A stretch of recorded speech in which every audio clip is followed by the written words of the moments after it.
Good morning, everyone. You are joining the Old Way under the hut in the 6 in the morning.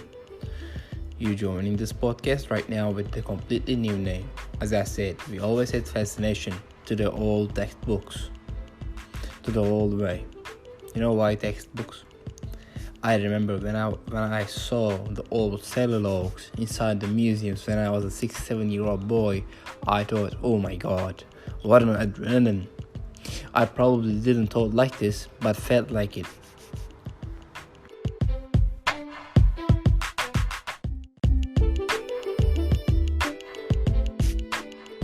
What we want to give you is this piece of our mind. We actually want you to fantasize and feel the old feelings that people used to felt like. Didn't you wonder how it feels like to live out the top of the mountain and all area covered with snow by yourself in the middle of 17th or middle of 17th between the 18th century? Maybe the guns you owned are only the couple flintlock pistols with small muskets. You know how vulnerable you are? Because at the time, we're going to get to that point. Please make or let yourself go while I'm giving you the circumstances so you can add these up with using your imagination.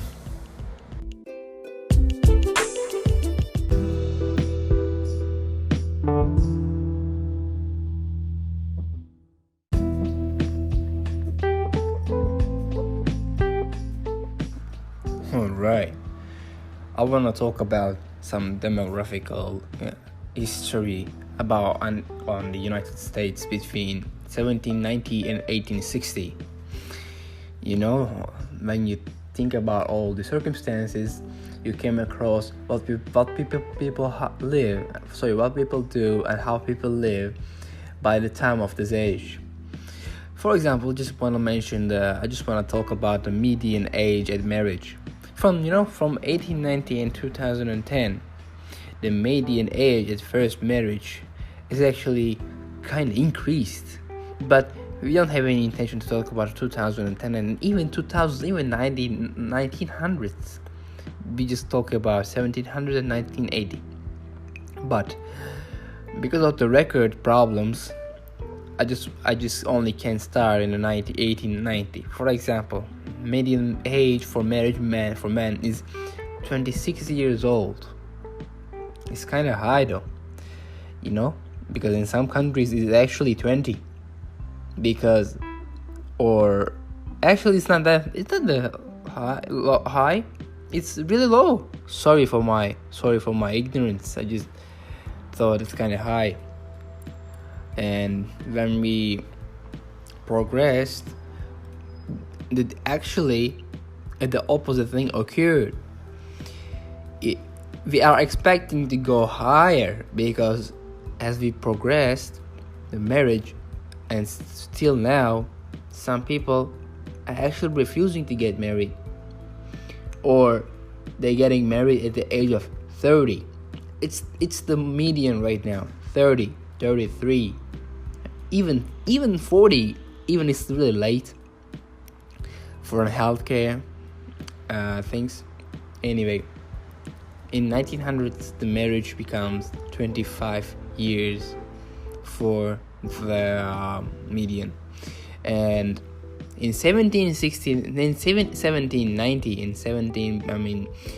this concept actually is an under subunit of the 1786 and 1789 and 1790. This time frame is actually counted as an aerial colonial era. Nearly all non-Native American commercial activity was run as small privately owned businesses with good credit both at home and England, being essential since they were often cash poor.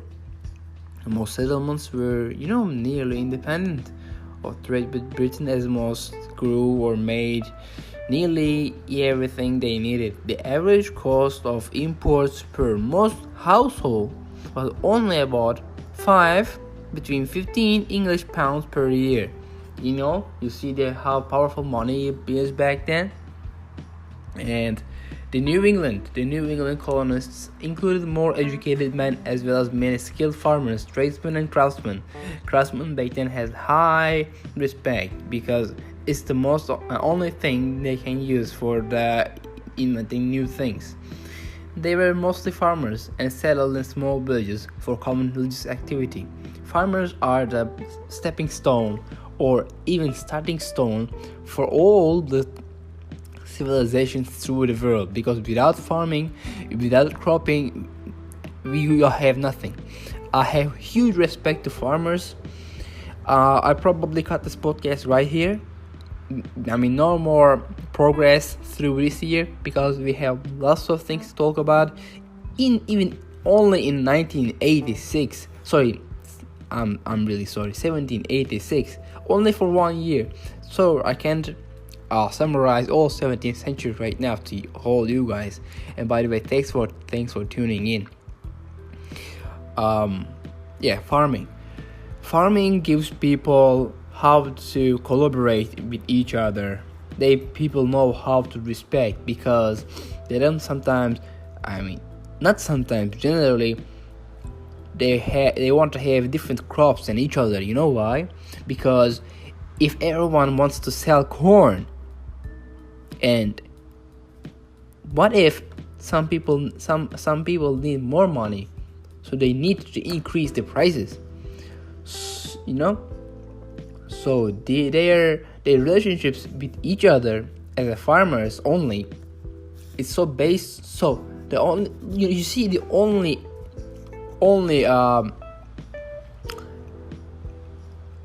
topic, the only parameter is farming. So you see how it's changing people's lives. Even some tobacco producers, they're using their own climates to ship other countries. So as in United States is actually so easy because when you do lots of things in the first place, like a first thing, you're the king. Tobacco, sugar, these things back in the day used like golden, man. And plus I want to talk about how British soldiers in 17th century used salt as a currency. Alright? One more thing. The eastern and northern frontier around the initial New England settlements was mainly settled by the Yankee descendants of the original New Englanders. So immigration to New England colonies after 1640 and the start of the English Civil War decreased less than 1%. All the years prior to 1845, the rapid growth of the New England colonies, 700,000 by 1790. So you see how what they did.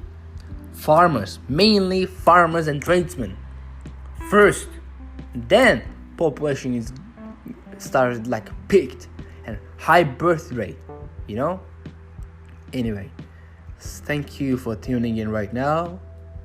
I hope I gave you a little piece of all the ways that people did and how people it is like a old man newspaper. And I hope I gave you some nostalgia. And if you're a man, I hope I make you feel like a little more manly in a sense. Or if you're a woman and listening us, thank you for tuning in. I hope you feel like more woman right now. I don't know how it feels like. How can I give this feeling? But when I read settlers, sailors, or tribesmen, the back old shit, they are struggling for their lives in order to survive. No bullshit, no nonsense. It immediately feels like I need to survive. You're just getting into that mindset. So survival mindset eliminates all the bullshit. right? Have a good day, folks.